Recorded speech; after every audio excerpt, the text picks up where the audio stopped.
morning students. Let's continue our chapter number 3, Interior of the Earth. In the previous chapter we learned about the origin of the earth, how our earth originate, how the atmosphere, hydrosphere, lithosphere formed, how the life originate over the earth. Now we will discuss about the earth's atmosphere, earth's lithosphere. Our first section, part A, is related to our earth. Which type of conditions found on the surface of the earth, interior of the earth, and in the atmosphere of the earth. So let's start with the interior of the earth. First of all, we will discuss the lithosphere of the earth. No doubt, maths knowledge about the earth is very limited. हमारे पास अर्थ के बारे में जितनी भी knowledge है वो बहुत ही limited है. नियर अबाउट अर्थ का एरिया जो है, रेडियस जो है, दैट इज 6370 किलोमीटर. ये हमारे अर्थ का रेडियस है. और इस अर्थ के इतने ह्यूज रेडियस में उसके इंटीरियर में जाना, जैसे कि हमने लास्ट चैप्टर में देखा था कि अभी जो हमने टर्म पढ़ी थी डिफरेंटिएशन, कि अर्थ का इंटीरियर में जो मटेरियल है वो according to their density settle होना शुरू हो गए. अर्थ क्रस्ट जो है कूल डाउन हो गई और सॉलिडिफाइड हो गई. लेकिन अर्थ के इंटीरियर में आज भी जो मटेरियल है वो बहुत ही हॉट और गैसियस और लिक्विड फॉर्म में है. तो जैसे जैसे हम अर्थ के आउटर से इंटीरियर की ओर जाते हैं तो टेम्परेचर और डेंसिटी जो है वो क्या होती जाती है, इंक्रीज होती जाती है. That was discussed in our last lecture. तो टेम्परेचर और डेंसिटी दोनों इंक्रीज होती जाती है. एक ह्यूमन बॉडी जो है वो एक लिमिट तक ही टेम्परेचर को बियर कर सकती है. इसको हम ऐसे भी समझ सकते हैं कि जैसे समर्स आती है, समर्स आते ही आपका टेम्परेचर जो है एटमॉस्फेयर का इंक्रीज होना शुरू हो जाता है. नियर अबाउट जैसे ही टेम्परेचर 30 क्रॉस करता है तो वो हमें बहुत ही हॉट लगना शुरू होता है. 40 के नियर अबाउट आता है तो बहुत ही मुश्किल हो जाती है. 50 के नियर अबाउट आने पर हम उसे सहन भी नहीं करते. कुछ लोग जो है उनकी डेथ तक हो जाती है. तो इट मीन्स कि अर्थ के जो हमारा ह्यूमन बॉडी है वो एक लिमिट तक ही टेम्परेचर को बियर कर सकती है. लेकिन जब हम अर्थ के इंटीरियर में जाते हैं तो टेम्परेचर बहुत ही इंक्रीज होता जाता है, 6000 डिग्री सेल्सियस तक पहुंच जाता है. इसलिए एक ऑर्डिनरी पीपल के लिए या मैन के लिए वहाँ तक जाना पॉसिबल नहीं है. तो हमारी जितनी भी इंफॉर्मेशन है अर्थ के बारे में, मोस्ट ऑफ आवर इंफॉर्मेशन और knowledge about the interior of the earth is based on estimates. हमारी जो नॉलेज या हमारी जितनी भी इसके बारे में इंफॉर्मेशन है वो किस पर बेस्ड है, एस्टिमेट्स पर. अब अर्थ के इंटीरियर के बारे में जो भी हमने नॉलेज ली है वो कुछ डायरेक्ट सोर्सेज से और कुछ इनडायरेक्ट सोर्सेज से हमें मिली है. So we can classify the knowledge about the earth interior from two sources, direct sources and indirect sources. Direct sources like surface rocks and mines, oil field and materials through volcanic eruptions. Indirect sources include density, temperature, pressure, earthquake waves and meteors. In this chapter we will discuss all these direct sources and indirect sources in detail. First of all, direct sources, surface rocks and mines. कि जो हमें surface पर rocks मिलती हैं या फिर जो mines हैं उनके थ्रू हमें इंटीरियर के बारे में नॉलेज मिलती है. अब कैसे मिलती है कि जैसे आप जाते हो, जैसे जैसे हम माइंस को डिग आउट करते हैं, माइंस खोदते हैं तो हमें डिफरेंट टाइप का मटेरियल जो है मिलता है. जैसे जैसे हम माइंस में नीचे की ओर जाते हैं, 10th स्टैंडर्ड में आपने पढ़ा था कि mining is also called a killing industry, क्योंकि जैसे जैसे हम माइनिंग एरिया में नीचे जाते हैं तो वहाँ पर डिफरेंट टाइप की गैसेस निकलना शुरू हो जाते हैं, पॉइजनस गैसेस होती हैं. ठीक है, तो टेम्परेचर जो है वो इंक्रीज होना शुरू हो जाता है, डेंसिटी इंक्रीज होना शुरू हो जाती है. तो जैसे जैसे हम माइंस को डिग आउट करते हैं तो डिफरेंट टाइप का मटेरियल जो है वो बाहर आता है, डिफरेंट मटेरियल हमें मिलता है. फिर जैसे हम माइंस में नीचे जाते हैं तो टेम्परेचर जो है वो क्या हम देखते हैं कि टेम्परेचर इंक्रीज होना शुरू हो जाता है. और ऐसे ही डेंसिटी भी इंक्रीज होना शुरू हो जाती है।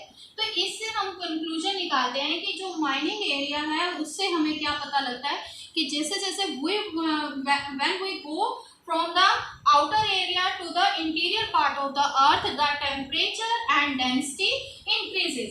लेकिन यहाँ पर भी हमारी लिमिट है, हम सिर्फ माइनिंग के थ्रू जो है सिर्फ 4 किलोमीटर तक ही जा सकते हैं अर्थ के अंदर। तो सबसे जो डीपेस्ट माइन है that is Robinson deep in south Africa which is 4 kilometre deep. यानी माइनिंग के थ्रू भी हमें सिर्फ कितने की जानकारी मिलती है अर्थ की, सिर्फ 4 किलोमीटर की। whether our in radius of the earth is 6370 kilometer, but we can get the information only 4 kilometer deep through the mines. Second is oil field. When we drill for the oil, जब हम oil को extract करने के लिए हम drilling करते हैं तो हमें किसके बारे में, उससे भी हमें जैसे जैसे हम नीचे जाते हैं अर्थ के बारे में नॉलेज मिलती है। मोस्टली जितने भी ऑयल फील्ड हैं वो 6 किलोमीटर तक ही हैं, लेकिन इसके लिए अब 2 और जो प्रोजेक्ट्स हैं और हम इसको और भी ज़्यादा डिटेल में बाद में देखेंगे कि जो ओशनिक क्रस्ट है वहाँ पर भी हमें मिनरल्स ऐसे ही मिलते हैं जैसे कि हमारे कॉन्टिनेंटल क्रस्ट पर। तो जो ऑयल ड्रिलिंग का काम है वो ओशंस में बहुत ज़्यादा किया जाता है और जो 2 प्रोजेक्ट हैं वो ओशंस में ही लगाए गए ऑयल ड्रिलिंग के। फर्स्ट प्रोजेक्ट है आपका deep ocean drilling project, second है इंटीग्रेटेड ओशन ड्रिलिंग प्रोजेक्ट। और इन दोनों प्रोजेक्ट के थ्रू जो है वो हमने डीपेस्ट जो ड्रिल किया है वो किया है कोला में in the Arctic ocean that is 12 kilometre deep. तो ऑयल फील्ड के जरिए भी हम मैक्सिमम कितने इंटीरियर तक जा पाए हैं, सिर्फ 12 किलोमीटर तक। तो ऑयल ड्रिलिंग के थ्रू भी हमें जब इंटीरियर की जो नॉलेज है वो सिर्फ कितने पार्ट की मिलती है अर्थ के 12 किलोमीटर की जो है नॉलेज हमें ऑयल फील्ड के थ्रू मिलती है। Third direct sources. अब ये डायरेक्ट सोर्सेज क्या है कि हम खुद जाकर जिस जगह पर हम खुद जाकर नॉलेज या इंफॉर्मेशन कलेक्ट कर सकते हैं। माइनिंग एरिया में हम खुद जा रहे हैं, इंफॉर्मेशन कलेक्ट कर रहे हैं, ऑयल ड्रिलिंग में हम खुद जा रहे हैं, इंफॉर्मेशन कलेक्ट कर रहे हैं। So both of these are direct sources. Third is materials through the volcanic eruptions. अब क्या होता है कि एरिया जो भी हमारे अर्थ सरफेस है उसमें वोल्केनिक इरप्शंस होते रहते हैं।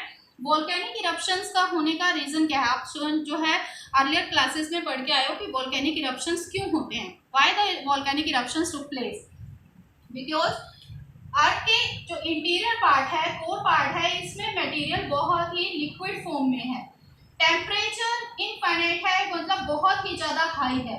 जब इसमें टेम्परेचर एक ही चीज़ को आप जैसे कि आप एक पैन को रखो, पानी से भरे हुए पैन को गैस पे रखो, गैस के ऊपर रखने पर उसको पूरे फ्लेम कर दो और उसे एक लिड से ढक दो।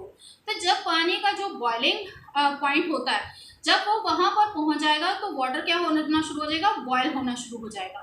लेकिन उसके बाद भी आपका गैस ऑन रहता है तो एक कुछ टाइम के बाद क्या होगा कि वो बॉइल्ड वाटर जो लिड को हटाकर उससे भी बाहर आना, नीचे गिरना शुरू हो जाएगा। तो सेम हमारे इंटीरियर में होता है। अर्थ के कोर में जो मटेरियल है वो बहुत ही लिक्विड फॉर्म में है, टेम्परेचर इतना ज़्यादा हाई है, कंटिन्यूसली हाई टेम्परेचर के कारण ये जो मटेरियल है वो एक तरीके से बॉयल होता रहता है। और जहाँ कहीं भी अर्थ के किसी भी पार्ट में उसको लूज पॉइंट, हम इसको बाद में पढ़ेंगे, कॉन्टिनेंटल शेल्फ होती है जहाँ पर ओशन और कॉन्टिनेंट्स आपस में मर्ज करते हैं। जब वहाँ पर ज्वाइंट मिल जाएगा तो वो लूज पॉइंट हो जाएगा और वहाँ से ये मटेरियल एकदम से बाहर आ जाएगा, जिसको हम क्या कहते हैं, वोल्केनिक इरप्शन। अब ये वोल्केनिक इरप्शन कहाँ से आ रहा है, क्या है, ये मैग्मा है। मैग्मा जो है अर्थ के इंटीरियर पार्ट से आ रहा है। तो इट मीन्स जब वोल्केनिक इरप्शन होगा और इससे जो मटेरियल निकलेगा वो कहाँ से आया है, अर्थ के इंटीरियर से। तो इस मटेरियल को क्या किया जाता है, लेबोरेटरीज में ले जाकर इस पर सर्च की जाती है। लेबोरेटरीज में जाकर इन मटेरियल को जो है सर्च किया जाता है, उन पर रिसर्च की जाती है, किस तरीके का वो मटेरियल है, कौन कौन से मिनरल्स वो कंसिस्ट करता है, कितने हाई टेम्परेचर से वो आया है। तो ये सारी चीज़ें जो हैं वो हम लेबोरेटरी में रिसर्च के थ्रू जो है हम क्या करते हैं, इसको कंक्लूड करते हैं। तो ये जो है हमारे सामने जो प्रत्यक्ष प्रमाण जिसको हम कह सकते हैं कि जो हमें वोल्केनिक इरप्शन से मिलता है मटेरियल, उसको हम लेबोरेटरी में जाके टेस्ट करके अर्थ के इंटीरियर के बारे में नॉलेज लेते हैं। तो हमारे पास 3 तरीके के डायरेक्ट सोर्सेज हैं। First is surface rocks, surface पर हमें किस तरीके की रॉक्स मिलती हैं, डिफरेंट टाइप्स ऑफ रॉक्स। हमारे पास सभी चीज़ों के लिए अलग अलग चैप्टर्स हैं। डिफरेंट टाइप्स ऑफ रॉक्स भी आप पढ़ेंगे कि आपकी कौन कौन सी होती है, igneous, sedimentary and metamorphic rocks. तो रॉक्स के और माइंस के थ्रू हम इंटीरियर के बारे में जानते हैं। ऑयल फील्ड के जब डिग आउट करते हैं, ड्रिलिंग करते हैं, तो ड्रिलिंग प्रोसेस के थ्रू किस तरीके के सर्कमस्टांसेस, किस तरीके के टेम्परेचर डिफरेंसेस, डेंसिटी डिफरेंसेस अर्थ में हमें मिलते हैं, ये सब चीज़ें भी हम जो है उसमें नोट डाउन करते हैं। फिर जो material through the volcanic eruptions eject होता है, तो उस इजेक्टेड मटेरियल को हम लेबोरेटरी में जाकर रिसर्च करते हैं और उसकी टेम्परेचर, डेंसिटी और उसके केमिकल कंपोजिशन वगैरह के बारे में हम सब कुछ जानते हैं। So these are our direct sources, and in the next lecture we will start our indirect sources. So make the notes for this chapter. Have a nice day.